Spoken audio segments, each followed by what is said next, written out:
कार्यक्रमावरून घरी परतत असताना काळाचा घाला, 2 कार धडकून भीषण अपघात, दाम्पत्याचा मृत्यू, 5 जखमी। सांगलीच्या कडेगाव तालुक्यातील वांगी इथं 2 कारची समोरासमोर धडक होऊन भीषण अपघात झाला। या अपघातात सातारा जिल्ह्यातील खटावमधील दाम्पत्याचा मृत्यू झालाय। विकास मोहिते आणि पुष्पा मोहिते अशी त्यांची नावे आहेत। दोघेही वाळवा तालुक्यातील ताकारी इथं नातेवाईकांकडे कार्यक्रमासाठी गेले होते। कार्यक्रम आटपून गुरुवारी रात्री उशिरा ते खटावकडे परतत होते। यावेळी महाबळेश्वरहून वांगीकडे परतत असणाऱ्या कारनं त्यांना समोरून धडक दिली। 2 कारची समोरासमोर धडक झाल्यानं भीषण अपघात झाला।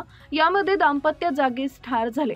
अपघातामध्ये दोन्ही वाहनांचा अक्षरशः चक्काचूर झाला असून यात इतर 5 जण जखमी झालेत।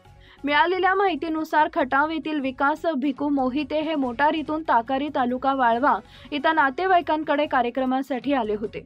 गुरुवारी रात्री उशिरा कार्यक्रम आटपून ते पत्नी पुष्पा आणि इतर नातेवाईकांसह वांगीकडे पूर मार्गे खटाव इथं परतत होते।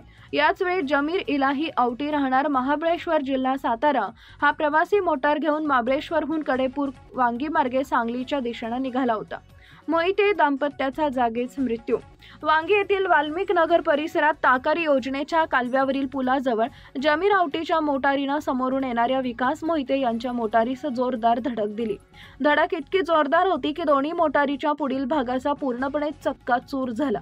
या भीषण अपघातात मोहिते दाम्पत्याचा जागीच मृत्यू झाला, तर त्यांच्या मोटारीतील ऋतुजा रोहित तोरसे, विजया प्रकाश तोरसे, आरोही रोहित तोरसे, आर्या अरुण तोरसे हे गंभीर जखमी झाले।